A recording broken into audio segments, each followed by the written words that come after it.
You are listening to the Family Business Podcast, the podcast aimed at delivering insights to help your family business thrive. I'm your host, Russ Hayworth, and each week I'll be bringing you interviews from family businesses and their advisors from all over the world. So, without further ado, let's get on with the show.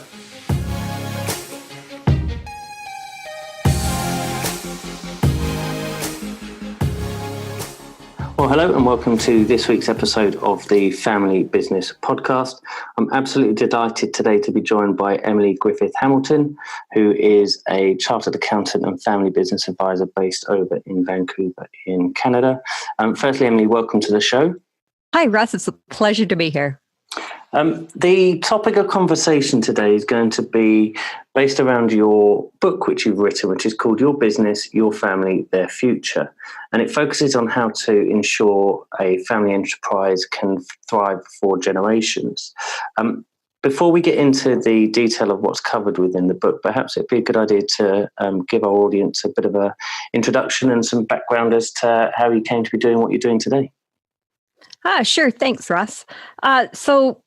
My background, I think, rather informs, I guess, or certainly backfills the work that I do today. And the first would be my firsthand experience. I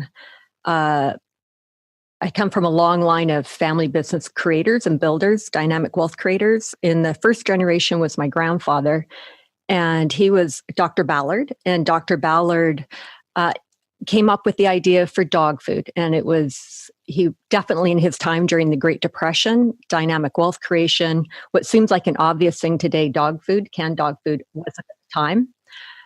So it was a significant event, certainly in Canadian history. And the next generation was my father, who married one of my grandfather's daughters. And my father was a creator in media and sport entertainment. He was also a chartered accountant. My father was a chartered accountant. My grandfather, my other side, was also a chartered accountant. And during his professional years, he practiced as a chartered accountant until his early 60s, actually. But on the side, built this robust media and sport entertainment business that included ownership of the Vancouver Canucks, which in Canadian terms, being in professional sport, especially hockey in Canada, is something that puts you firmly in the media spotlight. In those two generations, I think what stands out for me is that in the first generation, I had a ringside seat to family business. In the second generation, with my father, I had a seat at the table. In the third generation, there are four siblings of my family. I'm the youngest. Us two is the youngest, my brother Arthur and I, eventually bought out from the family the interest in the hockey club. And to that, we added one of the first franchises in Canada of a basketball team from the NBA Vancouver Grizzlies. Wow. And we also built a state-of-the-art arena in order to keep the Vancouver Canucks in Vancouver. So what that means is that by the third generation, I've gone from ringside to at the table to now I'm the decision maker or one of the decision makers. So the evolution in each of those seats in a family business is a very different role. Yeah. Finally, in the fourth generation, I have two children. My husband and I have two children.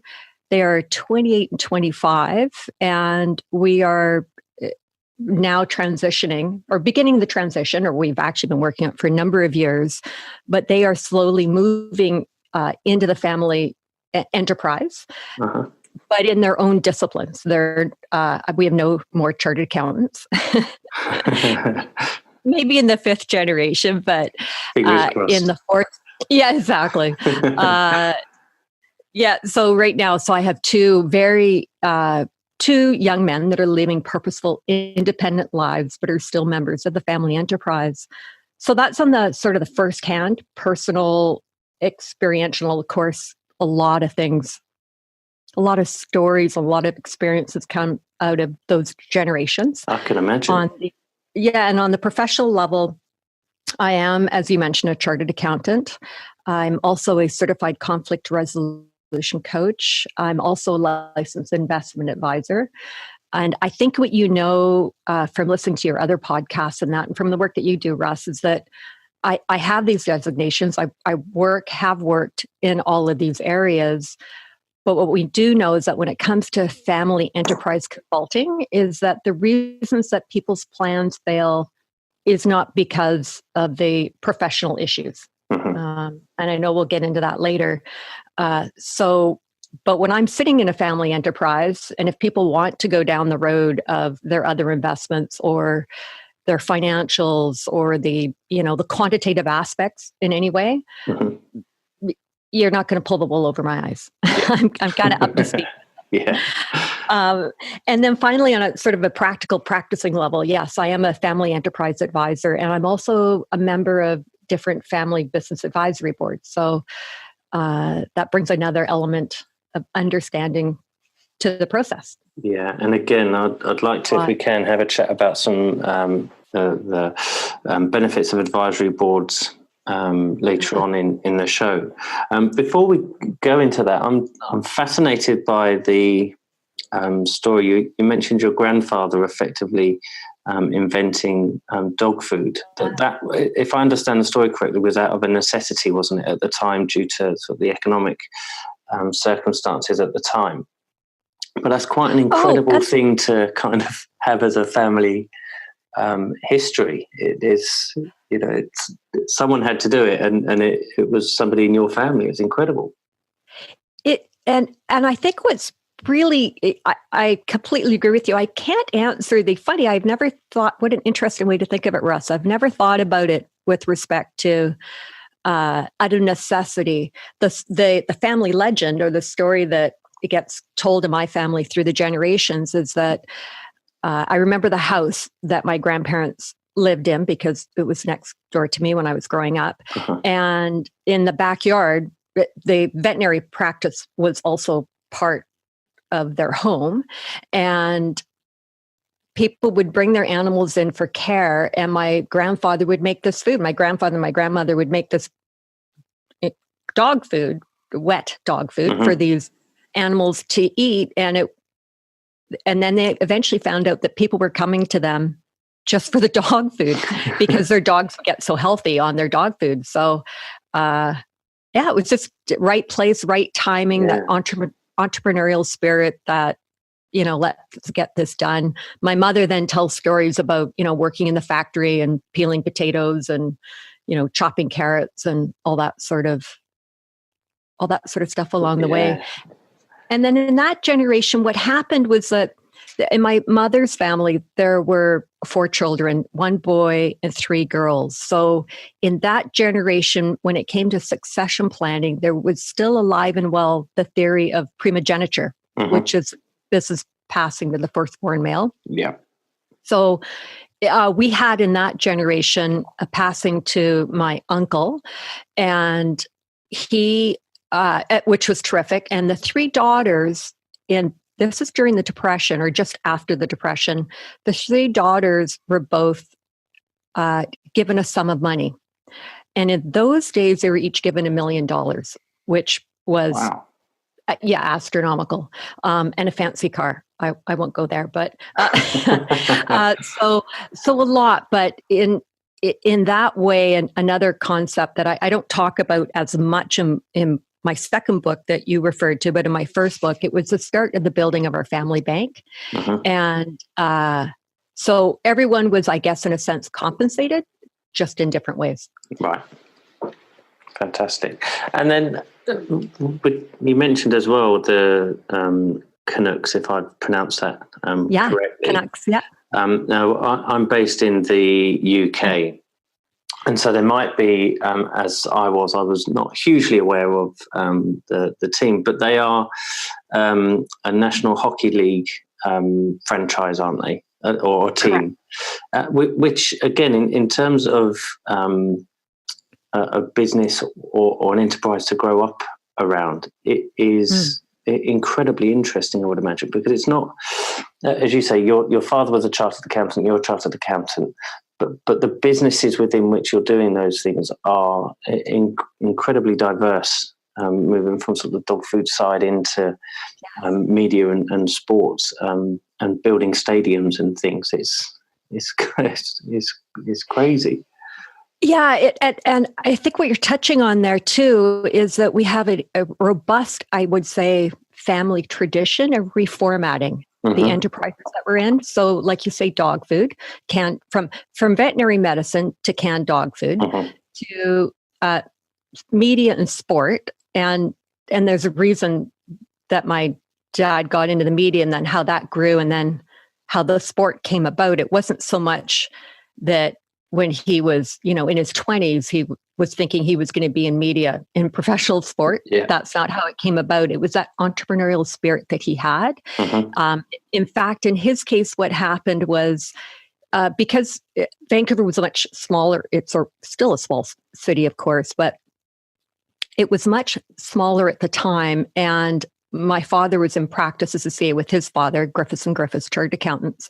And a lot of the deals were being done through their CA firm at the time. And there was one for our number one radio station in Vancouver, which was called CKNW, and it's, of course, still here today. And another family was going to buy the radio station, and they kept coming to my dad to put the deal together. On the first go around, the family backed out at the last minute on purchasing the radio station. The second go around, they backed out again. On the third go around, my dad went, this is an incredible opportunity. If you're not going to do it, I'm going to do it. Wow. So he and my mother bought, I guess, took ownership of this radio station. And we also had an example of, to finish the deal, he needed additional financing. And that involved a loan from the family bank of my grandfather, Dr. Ballard, which was, drafted by lawyers. Everybody in the family was aware of it. All my mother's siblings, everybody signed on. Terms of repayment, it was a formal loan from the family bank rather than a gift from the family bank. So we had the setting in motion of monies to be recirculated, and it has a purpose, whether you're building the human intellectual assets of the family or financing. So anyways, that started the radio side, and then he started piecing together a significant operation in Canada, in media, whether satellite communications, TV stations all across Canada, radio stations in all the major markets across Canada. And the hockey club came about because hockey is a bit like your football, I would say, is key. I was going to use that comparison. It's huge, isn't it, in Canada? It's huge. We live and die for our hockey in Canada. It's part of our backbone. And when we have our long, dreary winters, hockey is what gives us a rallying cry. And our local club, the Vancouver Canucks, was suffering under the current owners. It was one of the few teams, it was the only team actually in the NHL that was also a public company. And the then owners had gotten into some financial difficulties, and which involved a court case, some cooking of the books, some people going off to jail. And again, the community came to my dad and said, can you help us? Can you help the community? Can you help keep the Vancouver Canucks in Vancouver? So my dad went out and put together a syndicate of individuals in the city that could take on a financial investment of that nature. And in the end, not going through all the details, but at the end, our family ended up holding the controlling ownership of the club. And you are absolutely right. It became the fabric of our family. We lived and breathed hockey. When the team won, we were ecstatic. When the team lost, it was painful. I can imagine. So yeah, that when you have an asset, I think for many family business owners, especially those that really build the businesses, excuse me, the emotionality that comes with that and the emotional connectedness is very challenging. I completely agree. It's in the work that I do, it's one of the things that you see so commonly in family businesses. It becomes a member of the family, doesn't it? It's the emotional attachment there is huge. Yeah. And yes. Fantastic. So obviously you have written, you mentioned 2 books there. You've written one a few years ago and then this one more recently. The title of the book, as we mentioned, was Your Business, Your Family, Their Future. What was it that motivated you to write the book? And I know we're going to cover some of the aspects of it, but broadly, what are you hoping readers to take away from it? To answer the question broadly, what am I hoping readers to take away from it? It's hope.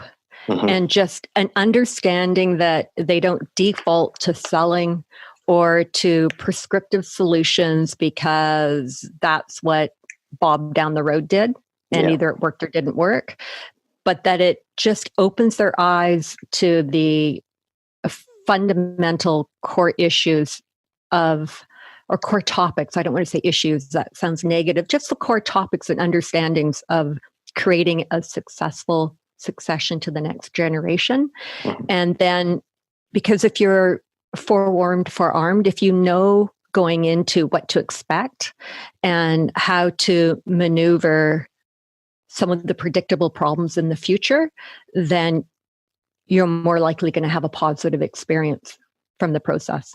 The other thing I did in writing them too, I kind of really want to, maybe, as you probably noticed in looking at it, is that one of the interesting discoveries I made many years ago is that there was a piece of research that came out that showed that the average entrepreneur spends 80,000 hours building their business and only 6 to 8 hours on this topic of succession planning. Wow.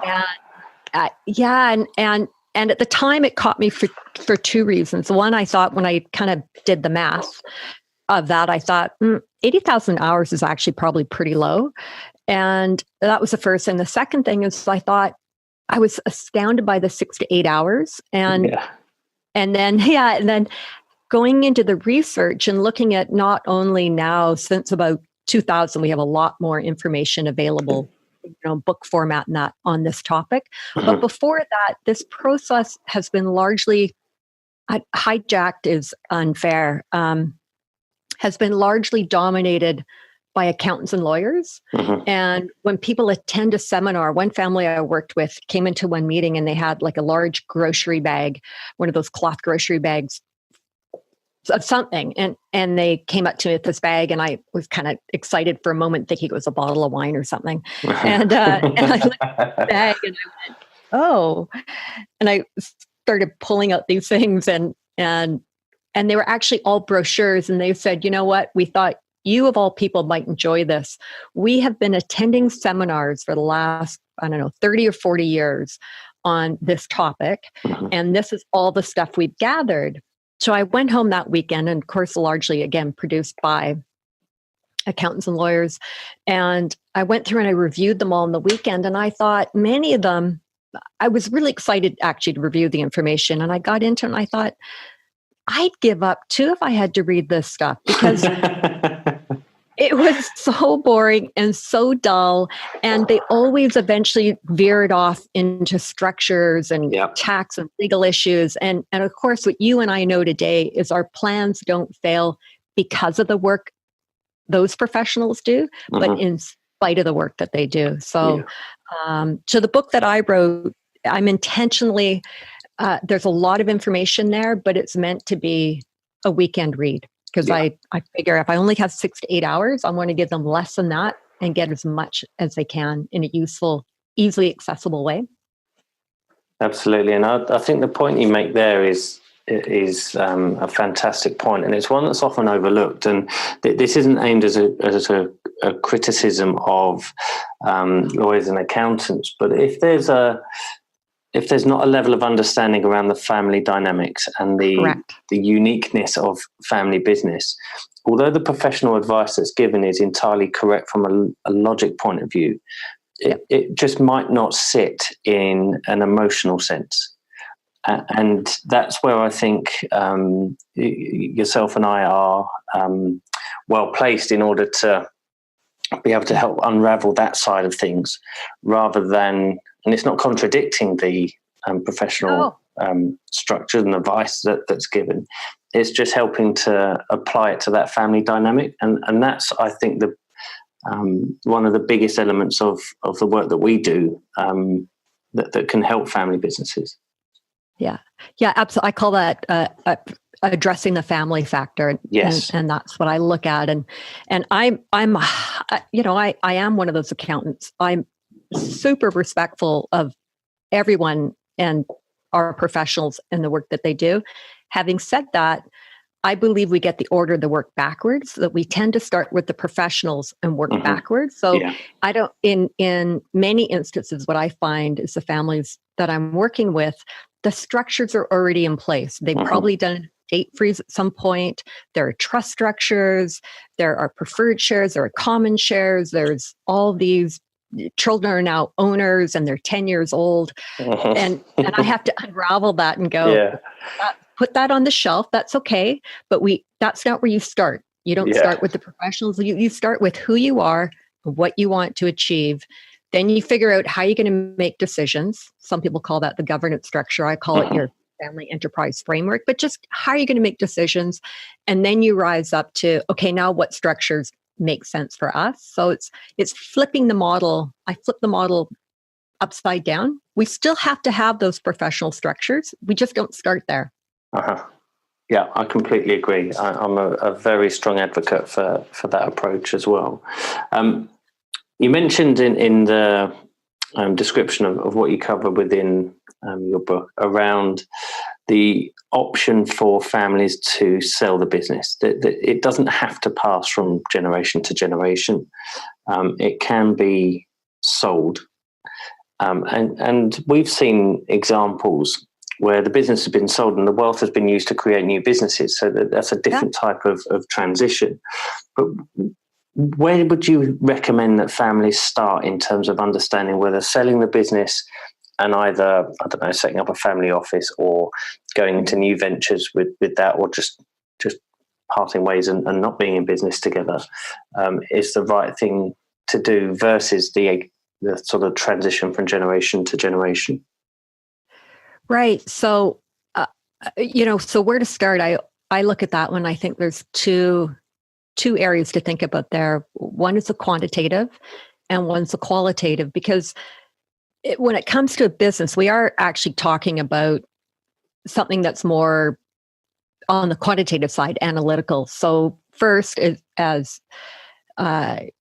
you would understand, certainly also as a financial planner expertise, is the financial need. So it depends on the business, it depends on your personal the family business owner's personal financial situation. Do they need to sell or not? So you definitely have to consider that. Sometimes it doesn't take a lot of consideration because it's so obvious one way or the other. But if it's not, definitely that's certainly where financial planners play an enormously valuable role. The second is understanding the business and industry challenges. And, so if the business has been tailing for a number of years, you have to pay attention to those signals. That's practical financial analysis. And the same with the industry. Maybe it's a dying industry. And then finally is, what we've seen, and I'm thinking you've seen also, are the offers that can't be refused, that make no financial sense whatsoever, but they're so insane that you have to take them on. And that is, those are the cases where people can reinvent themselves again, if it's that sort of situation. So those are sort of the easier sides, the quantitative sides. The harder side is the qualitative side. And the example I'd give there would be, actually in all this would be my reason for selling out of my ownership interest in the Vancouver Canucks, the NBA franchise, the Vancouver Grizzlies, and our GM place now, Rogers Arena, that we financed and built. And the reason for that was that with my quantitative hat on and my business hat on, one of the things that you do before you enter into transactions like that, of course, is you create financial projections. Mm-hmm. And when you're doing those financial projections, you factor in some what if scenarios. What if interest rates go off the charts? What if the Canadian dollar tanks in relationship to the US dollar? Mm-hmm. So those sort of things. And we knew from those projections that we could weather a spike in interest rates. We knew we could weather a drop in the currency, but it would be tough. It would be tight. We'd be tight. But we had a third factor come at us, and that was a strike in the NHL. Never happened before. We could not have, in a million years, I couldn't imagine putting that into a financial projection. No. And that was the moment at which, watching these three factors looming on our horizon, I could look at the projections with my business hat on and go, okay, the time to sell a business is not when it's declining, it's when it's inclining. Yeah. And that's where the qualitative, I had to have the conversation with my brother and my partner, who was the face of the organization and sometimes even still is today, my brother Arthur. And I had a meeting with him in the arena, our newly built arena. And we went in the middle of the day. It was all dark in the arena. We went out into the stands, sat in the stands. And I said, look, and I had to have the talk with him. And it was in a very emotional conversation. I didn't want to do it. You're absolutely right. It was a part of who we are. But no one does any themselves or their family any good loving their business to death. Yeah.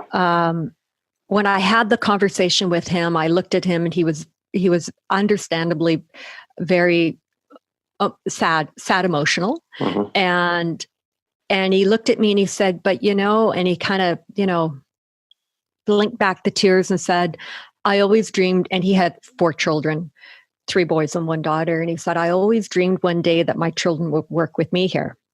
And I thought, oh, this is so difficult. And he didn't sell at the same time that I did.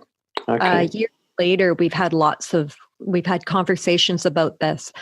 And one of the conversations we had was about how hard the additional difficulty for him in selling was. At that point, my father had passed away, but was in telling my mother, or our mother. And my mother was a Canuck forever. She was a resolute hockey fan. She always had her suite in the arena. She was the matriarch.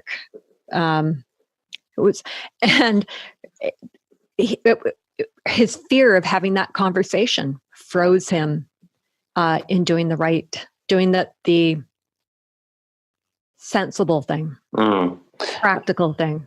I think that highlights as well that it's almost a very concentrated version of the emotional attachment that can come from a family business. Yeah. Because in this sense, it's a sports team, and it's a sport. With sports, it's almost religious, isn't it? That they are your team. You can't ever imagine supporting another team. And so the parallels of that with a family business are very much there. But when they are one and the same thing, and I don't know what your biggest rivals are. But it's almost like saying, I'm not going to support that team. I'm going to support the rivals now. And the kind of conversations that can lead to can be really, really tricky. But it sounds as if you kind of had that very, very concentrated situation within your own family. And absolutely. And there have been some interesting things to, reflecting afterwards, is that the sale of an emotional asset like that is equivalent to it is a traumatic event in a family. And when it didn't define me, because I didn't work day to day in the business. I was a owner and I wasn't in management. So we had very clear separate roles between ownership and management. For my brother, it really defined him. He was recognized, and he was the face of it. He was recognized. He was brilliant at it. The media captured him across Canada in a way that really reflected the kind and generous and wonderful human being that he is. And when you kind of took that away, it's a very, to this day, he's still recognized, and this was, 15 or 20 years ago as the face of the Canucks. Wow. So it is, but the other thing though, too, is that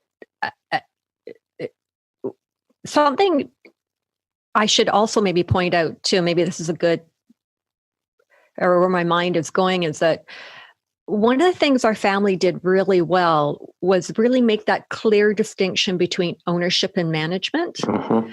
As we know, many family businesses grow. The business builder is everything. It's a family leader, is the business leader, is the owner, is the manager. And my dad, when he built the media and sport organization, public company, he never worked in any of the organizations. So from a very early age, I learned that there's a very different role and essential role of engaged ownership versus management. So two things. So I understood my role as an owner, and I understand that the role of management is different. The next thing is that we also have a family tradition of reformatting, which is not a failed succession. So as we mentioned at the beginning, going from dog food to media and sport, when I sold my interest out of the on the sports side, sport and entertainment side, I reformatted into the financial markets and real estate, our family office. So, and I'm watching where my boys are going, thinking, I can already see the next reformat coming down the road to a certain extent. So reformatting is also it's not a failed succession. It's just like you said, you sell the business and, what do you do next? You still have a family enterprise to manage. Selling the business doesn't make the family factor issues go away. Completely, yeah. And it's almost becoming a business family rather than a family business, isn't it? The family business is an entity in itself, but a business family just means that it doesn't necessarily matter whether it is dog food and sports or media or accounting. It's the dynamic is still there. Correct. I 100% agree. And it's a family value. Actually, it's, one of the foundation blocks of our family. Brilliant. So if we've assumed that we've looked at those factors around whether it's right to sell or not, and a decision has been made not to sell the business, but rather to retain ownership within the family and look for that to be passed down to the next generation. We mentioned earlier that a lot of those transitions tend to fail. In your experience, what are the sort of core reasons behind why so many of these transitions fail? Because there are stats to back this up. Yeah, absolutely. Some of them are based on specific areas, but generally speaking, it's accepted that succession is a point at which a family business can struggle and in fact fail. Why do you see the reasons being for that? Well, backing up just a second. So you're right on that research. So one of the great pieces of research came out in 2000, and it showed that 70% of succession plans fail in each generation. So that means that if in the first generation, 10 families are doing this work, 7 fail, leave 3 in the second generation, another 70% fail, that leaves 1 in the third generation. Yeah, giving rise to the North American proverb, at least, of shirt sleeves to shirt sleeves in 3 generations. But interestingly, that proverb is globally recognized with lines like barn stall to barn stall, clog to clog, rice paddy to rice paddy. So what that tells us is it doesn't have anything to do with our tax structures, our inheritance taxes. It doesn't have to do with old world cultures or new world cultures. There's something else going on. The next is that the same research defined failure. So that's what I was referring to just a few moments ago. And that's that if a family decides to give all their money to charity for philanthropic purposes, that's not a failed transition. Yeah. If a family reformats the family business, like we have done in our family generation after generation, that's not a failed transition. So then it comes down to, well, what's the cause of the failures? And the same research cited that 60% failed due to a breakdown in communication and trust within the family. 25% because the heirs are unprepared, or I say they're not prepared for their future potential roles and responsibilities. 12% because the family lacks a shared, I think in their research they say mission. I sometimes use the word vision. Yeah. And finally, back to our professionals, only 3% fail because of the work of our professionals. So what that tells us is that our plans don't fail because of the work of our professionals, but in spite of the work of our professionals. And further, the words that the language that they use around the failures, they talk about failures occurring because of miscommunication, inattention, family feuding, foolish expenditures. So in other words, all things that lie within the control of the family. They're involuntary losses of the financial wealth or the family business or whatever format it takes due to factors that lie within the family itself. So if we, absolutely. And if we go back to what we were talking about with you and your brother making that decision, we could see at that point the conversations that were needed to be had were really difficult conversations. They were tough for you to go and see your brother to talk about it, and for it sounds as if your brother found the conversation with your mother a difficult one, but because obviously the emotional links as well. But that comes down to the reason you were able to get through to that is because you would have had a high level of communication and trust within your family. That's not always present, is it? There can be lots of challenges, shall we say, in terms of effective communication and connection forums, places where that sort of communication should happen. Yeah. And I would agree with that. And I would find, generally speaking, what I've discovered is that's often because families are either reading or learning or hearing about this stuff, and they're thinking we need to have a conversation and they don't know where to start the conversation. Yeah. That's one thing. And then the other thing is that if they leave it too long, there are many assumptions that have been made by family members that are leading to unmanaged expectations. So one of the very things I'm super keen about, and that has always worked really well with my brother and I, for instance, is that we start the conversation with who we are. And that's our shared values. So that's when I talk about things like dynamic wealth creation, hardworking, thoughtful, empathetic, whatever a family is. So when I'm with families, that's where that's the foundation of the model is a family's values. There are no right or wrong values. So it's a conversation families can start, not talking about money, but talking about who we are, what do we believe as a group. And then the next is the shared vision. And when it came to the shared vision, I think I mentioned that when my dad and mother went into the acquisition of the Vancouver Canucks, the plan or the idea I grew up with at the family dinner and later board table was the Canucks had to stay in Vancouver. That was our priority. That's why we did this. It was a public company. It didn't make money for a number of years.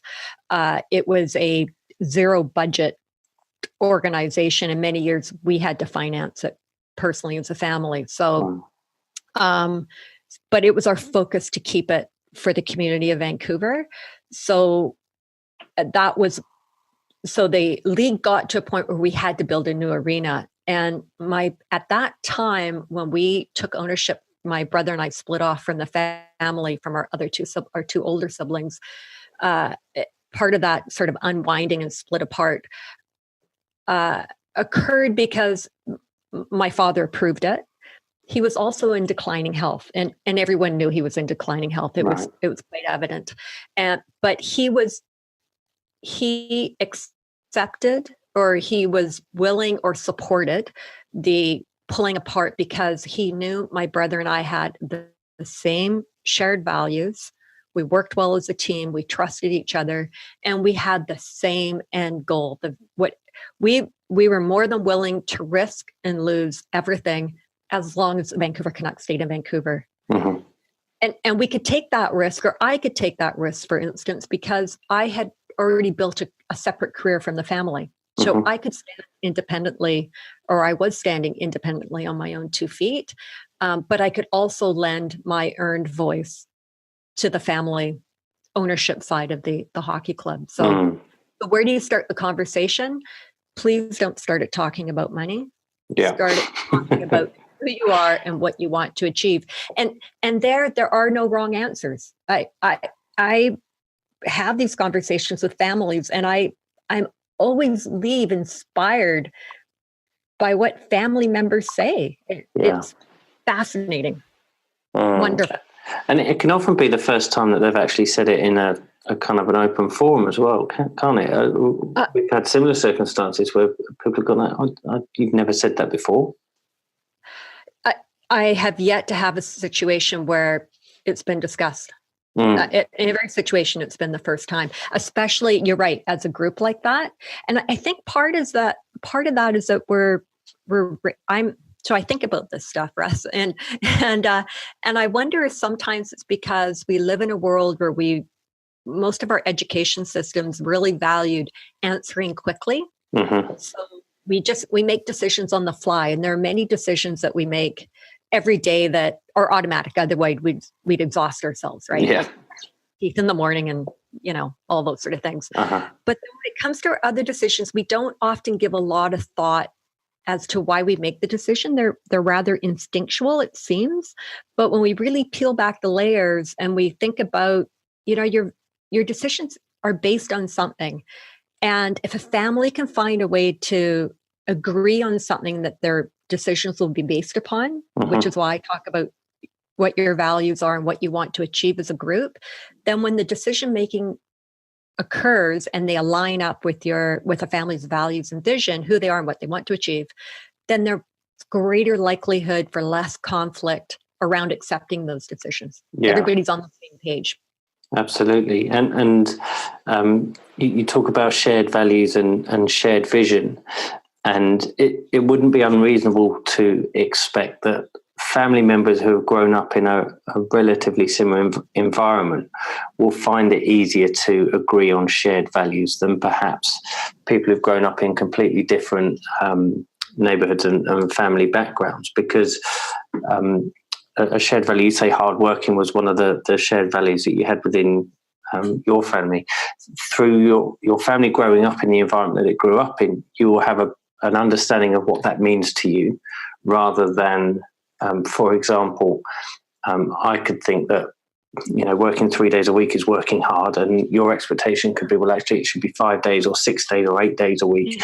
And so having those conversations as a family shouldn't necessarily be, as you say, something that creates conflict, because the environments within which you've grown up are broadly similar. 100% agree. And I think what you touch on there too, when the family's still closely related, like first and second generation parents and children, the other thing you're getting there is the unspoken role modeling. Mm-hmm. So when there's also an alignment, so now we talk about core and aspirational values. So who we really are, not who we want to be. So if hard work, just as you're an example, is 3 days a week or 7 days a week, it's what you see can be what you get. Now, our kids can surprise us. Our children can surprise us. That's for certain. But, role modeling is very important there. When a family gets further generationally, so you were right, they tend to be, they're not going to necessarily be growing up under the same roof by the third and fourth generation, what I tend to find then is that the values get streamlined into sort of a really core handful set, whatever they might be. They could be honesty, integrity, I think aligns up with honesty, but whatever they are, they get fewer so that it's easier for future generations when they gather, ideally, once a year, to just go over what the values of the family enterprise are. Yeah. The simpler, the better, I guess. And I think one of the important things, or one of the things that we look to do when we're talking to you, so when you get to sort of cousin consortium stage of business, is when you're talking about the values, is also looking at or discussing the behaviours that represent those values. Because honesty to one person could mean something different to honesty to another. And as you disperse the family in terms of the number of people involved, that has the propensity to perhaps dilute what that might mean.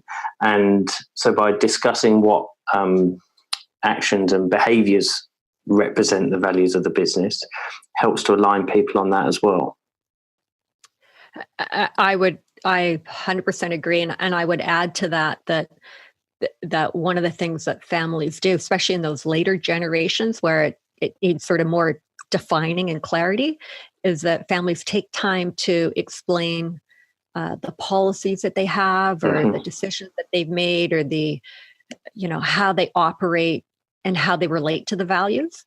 Because I couldn't agree more that one word to me can mean something entirely different to you. So what we're also doing, what is also happening through all this, is not as it's certainly sort of the academic and the practical side of, okay, this is how we made the decision and it lines up and it agrees, but it also gives family a time to practice communicating and understanding and getting on the same page and working together. And it's as much about the process of doing all this work as it is about, or I wouldn't say all this work, as much about the process as it is about the outcomes. Yeah, completely agree. So if we look at some of the very basic ways in which families can start to create the forums for helping with communication, helping with building trust. We've obviously mentioned about having a discussion around shared values and shared vision. Once that's in place, where do they go with that? Because it's all very well saying, we've agreed we want to keep the ownership within the family, for example, and this is the value set. You then, again, you don't jump straight into money because that tends to, we've done that bit, right, let's get on to money. There's these things that can be done that can bridge that to make it all far more streamlined, isn't there?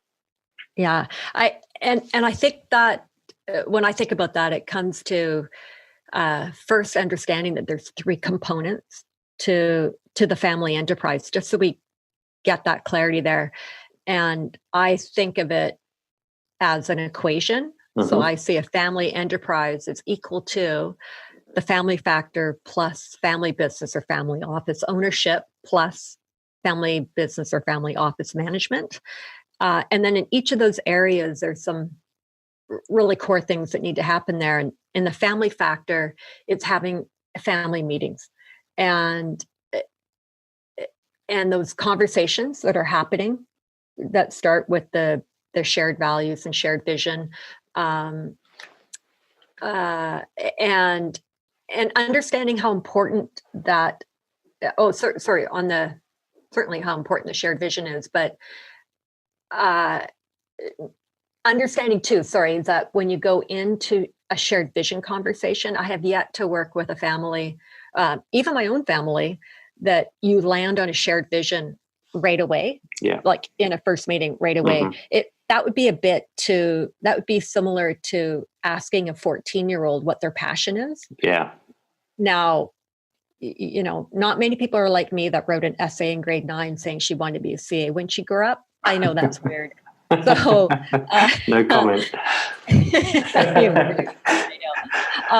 But having said that, most of us spend a life kind of exploring, being curious until we land on that thing that really excites us. The same thing for families. It's about the process and having the conversation. So they start small, but it's very important to get everyone pulling in the same direction. And it's a bit like a game of tug of war. Mm-hmm. So back to my example with my family, you had my brother and I, we were pulling as hard as we could in the same direction. And by doing that, what really was the seemingly impossible became possible.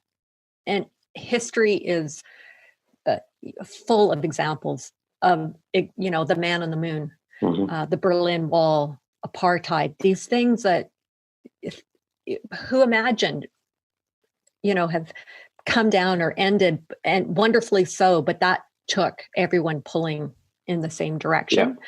On the flip side, without it, if you don't have everyone pulling in the same direction, then that game of tug of war can end up in the mud. And an example there would be very kindly, my two older siblings and my mother, when my father passed, the media enterprise aspect of the family enterprise moved into their hands. And there were no good or bad people there at all. Mm-hmm. But there were three individuals, my two older siblings and my mother, who had different core values and different visions of where they wanted the future to go. And as a result, they were pulling against each other. And it ended up with a very public display in Canada. Right. With, for one example, was a Financial Post magazine had a cover with my dad on it, and who had passed, and my oldest brother, a picture of him. And the headline of the Financial Post magazine was Griffiths family saga, lines of descent. Wow. And so that's, it was sad. It was a very difficult time. It was a painful time. And, people love the stories of family issues. But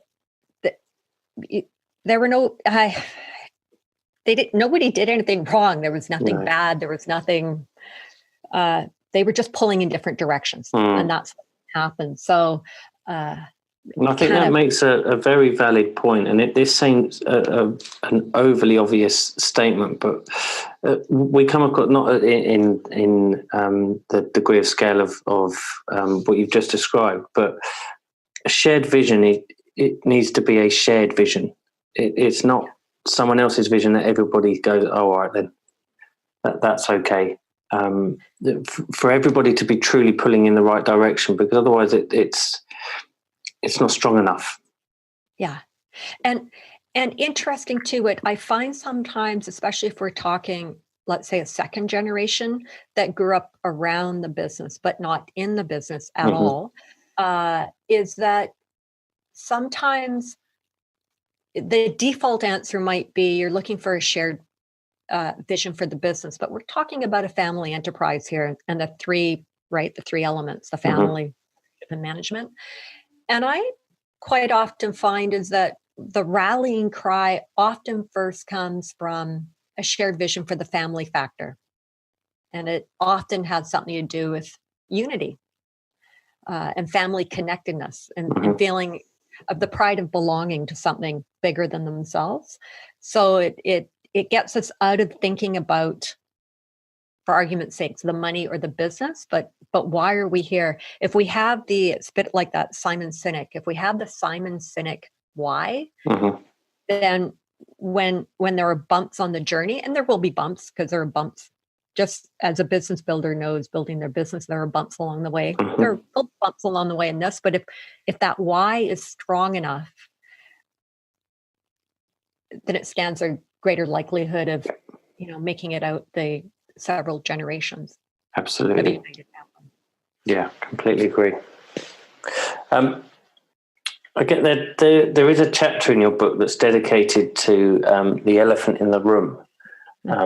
We've mentioned one of them already in terms of the financial side of things. What are some of the other sort of common taboo subjects that you've come across in your work, and perhaps in your own family?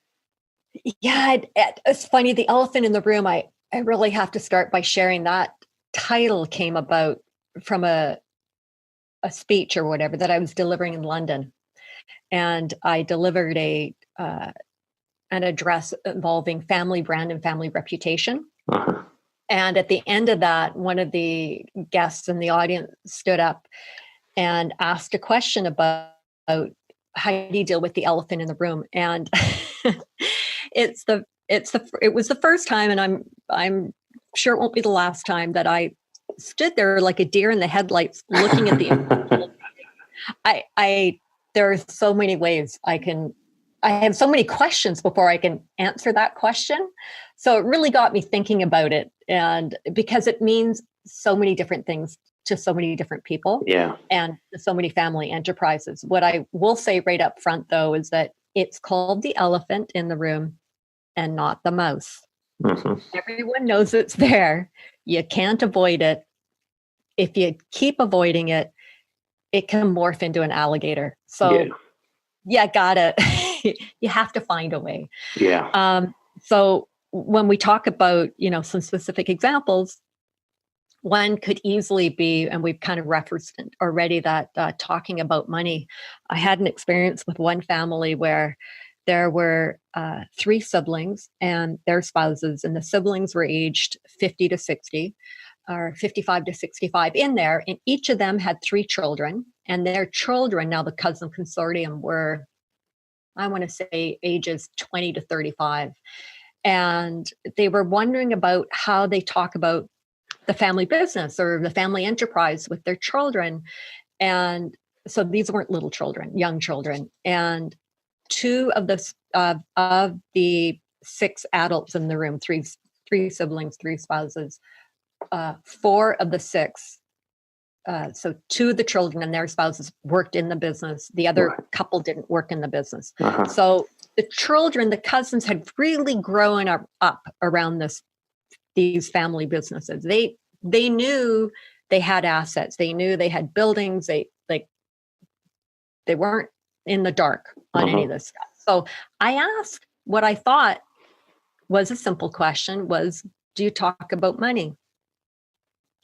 One individual, a brother-in-law, literally, he was seated, we were in a boardroom, he was in the seat next to mine, literally jumped out of his seat. Now I'm 5'2", and towering over me, started screaming at me.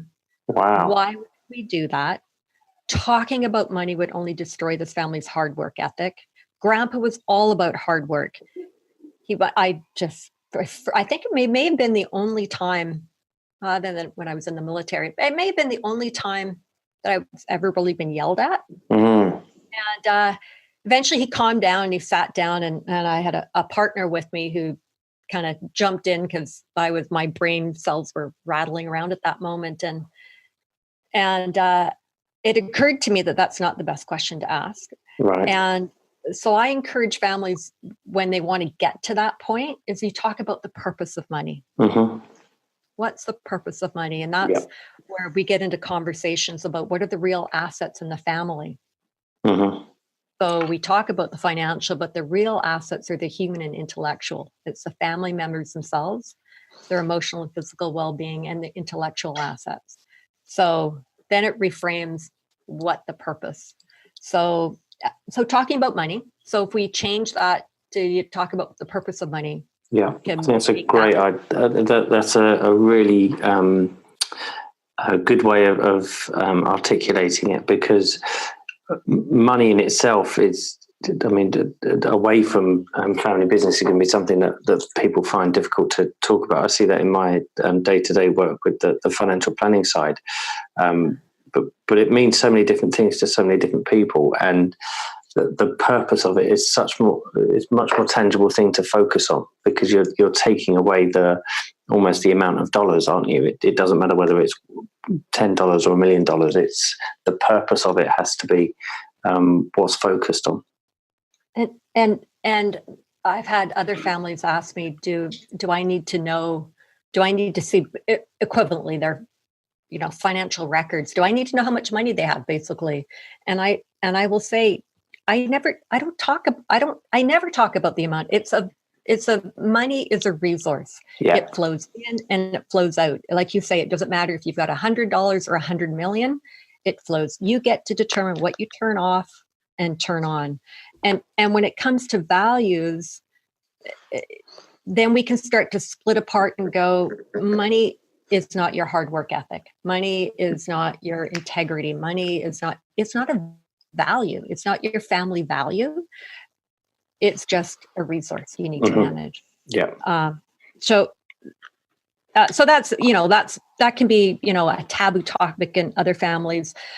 Sometimes it's not a topic and it's a person or a person. Yeah. And,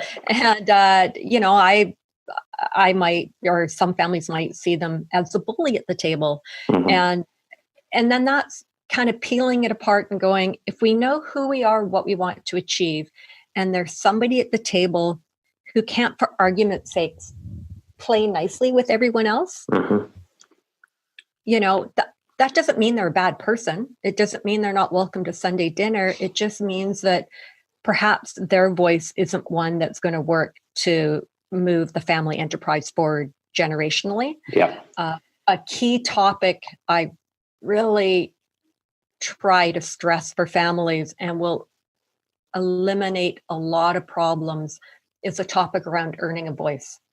When families understand that quality voices make quality decisions, then we understand that earning a voice is really key to have at the decision-making tables.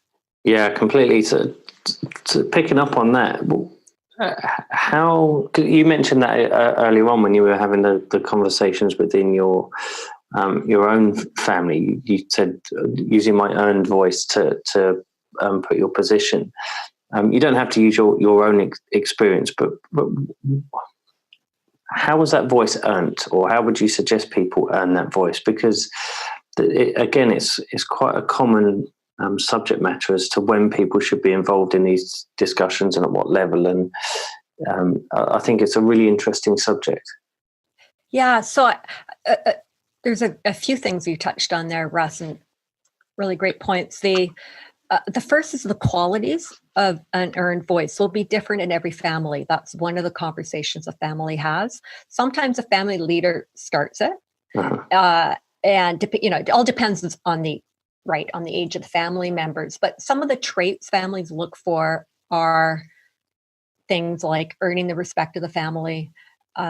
These are the qualitative traits: earning the respect of the family, being able to disagree without arguing, being able to admit when they're wrong, being able to put the family before themselves.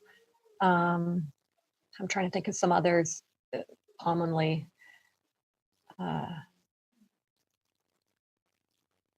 Some will say being able to stand financially independent of the family, not being dependent.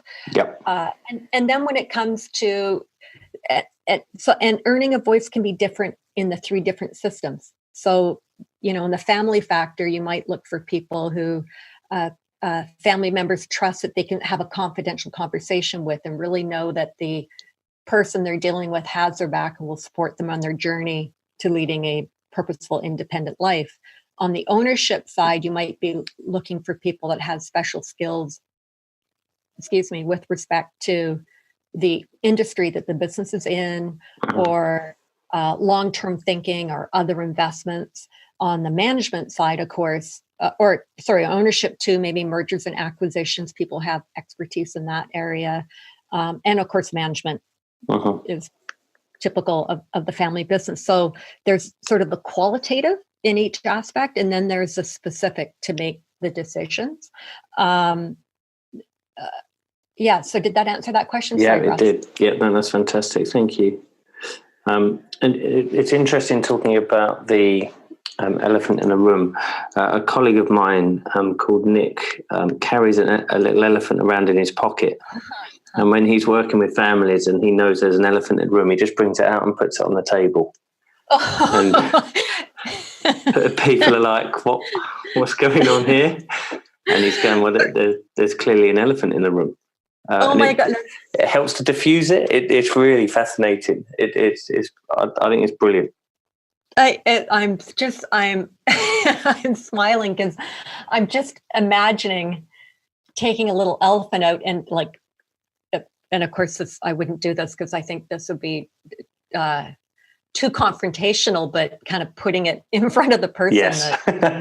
Maybe, and I'm sorry, that's way I would not do that, because here's something else I've discovered that, for instance, in one family I worked with, there was an individual who, so this is where, maybe someone appears to be a bully to me, but not to someone else. So it's sort of understanding, one, how a family operates, because I come from a family where there was no dissension, there was no conflict, there was no yelling. But we're normal people. We all had different opinions and points of view. They were just under the surface. Mm-hmm. I dated a fellow in university where they would get quite heated conversations at their family dinner table, kind of rising and falling every few minutes. And at the end of my first family meal with them, I was exhausted. But for them, that was their culture. They all loved each other. No one took anything away from the conversations. There were no hurt feelings.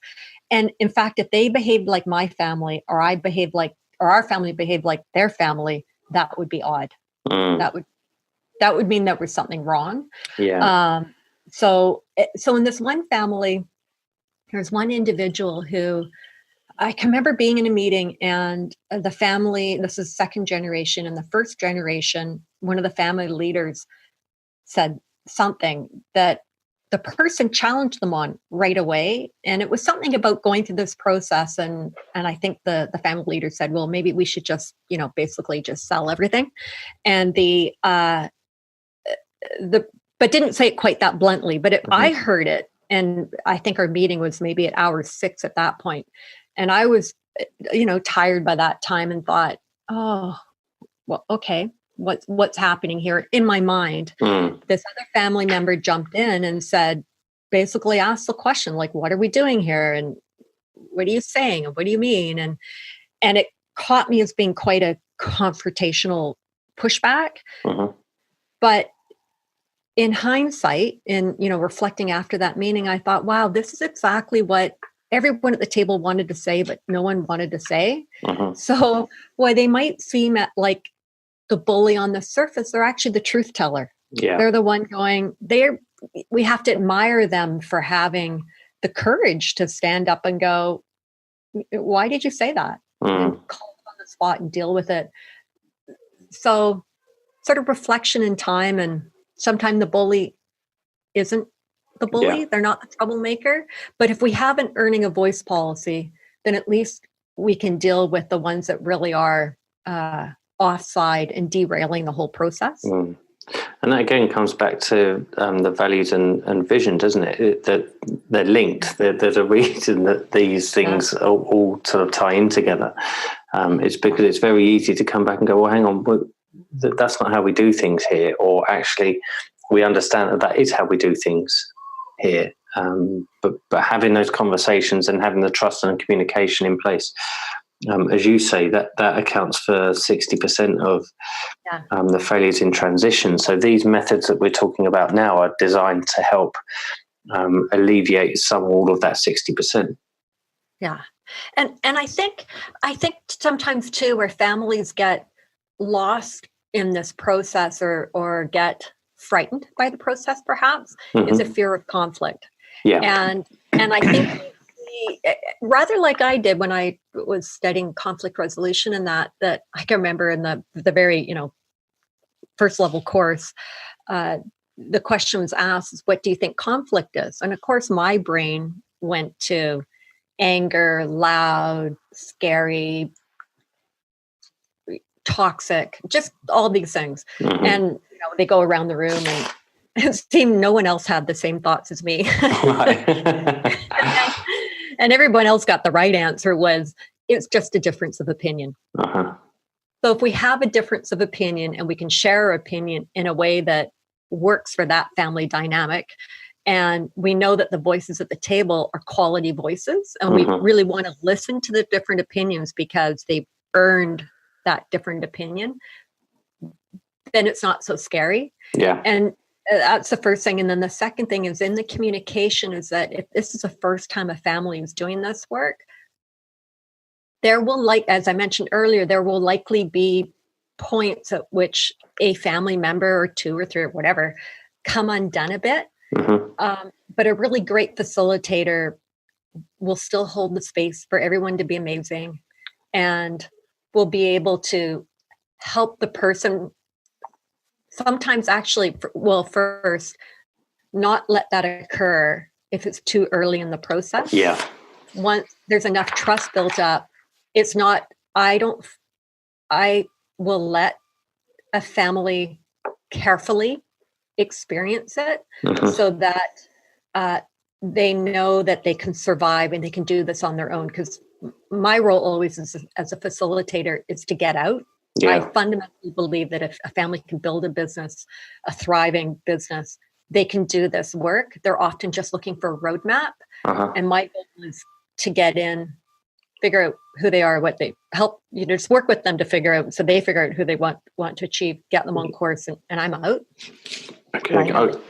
Yeah, completely agree. And that brings me on to my next question, actually, which is, and we may come across as a little biased here because it's obviously something that we both do, but it is important for families to know that there is help out there for them. And we mentioned earlier about the advice that's traditionally sought in order to resolve some of these things is of a technical aspect. It's the structural side, the legal and accounting side of things. But there are people out there that can help with the sort of more emotional and family dynamic side of it. What would you say the key skills and attributes that families should look for in their advisors? And again, earlier on, you mentioned advisory boards and utilising those. Perhaps we can cover those off at the same time. Okay, so I sort of the three fundamental skills I'd say for a family enterprise advisor would be active listening. And I know that, I don't know about you there, Russ, in the UK, and I know that here it can be a bit of a buzzword. Yeah. But it's to me, active listening is all those things we know. It's, eye contact, asking questions, paraphrasing, and it's suspension of judgment. So I'm there to be curious and not to be judgmental. And fortunately, I really love the work that I do.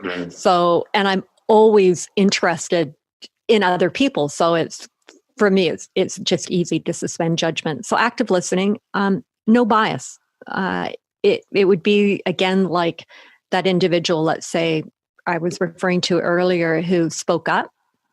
A biased person might see that person as a bully. But no bias means going, okay, well, what's really thinking about, again, the curious, what's really happening here? And, who are they? What do they want to achieve? Are we going to get there? And then finally, no cookie cutter solutions. The accountant in me wishes this could be like a tax return.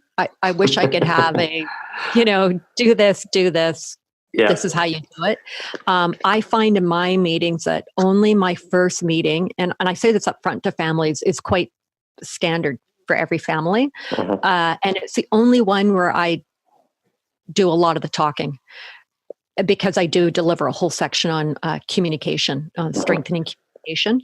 And I do that because I found over time that I always ended up giving that presentation, but I found later, after I worked with the family for a bit and kind of saw what was happening at the table, and I figured out to do it right away up front, because if I do it later, it might seem that it's directed at someone in the family, and I don't want that to be the case at all.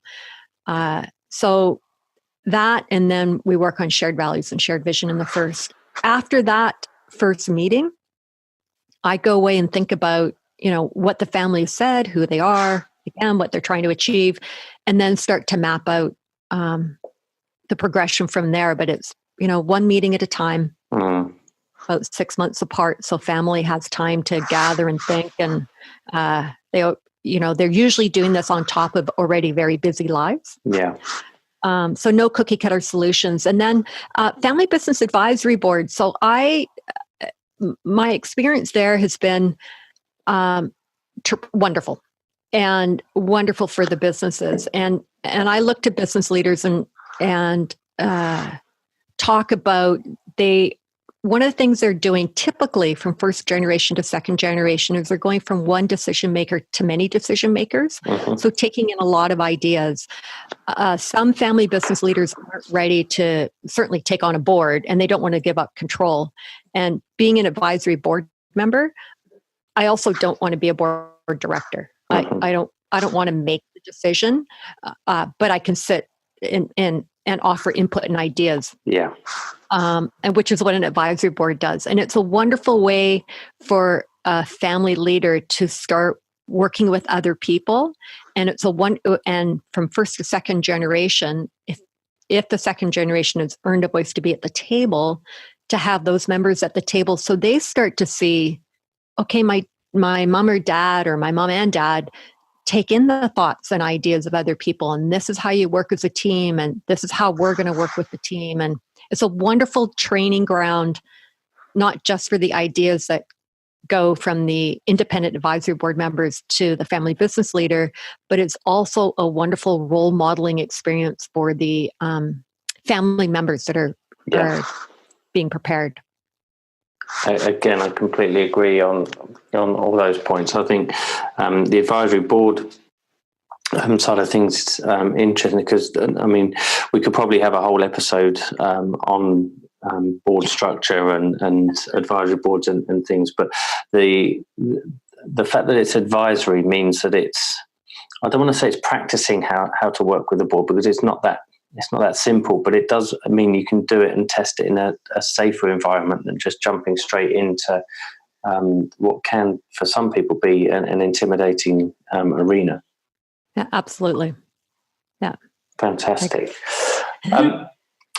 Obviously, we will provide a link on the show notes to your book.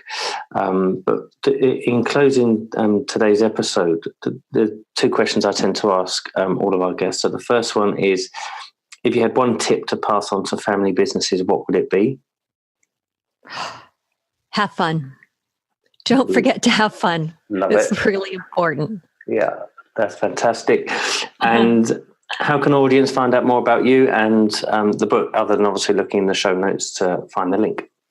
Oh, thank you so much, Russ. I have a website at buildyourfamilybank.com, and I can be contacted there also.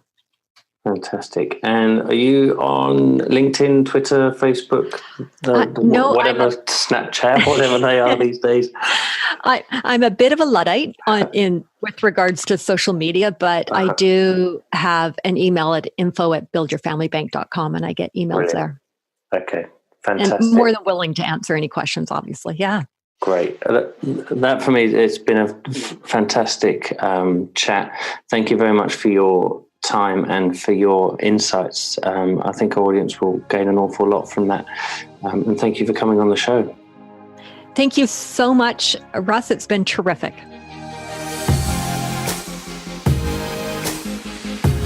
That's it for this week. We hope you enjoyed the show. If you'd like to leave us a review, please feel free to do so on iTunes.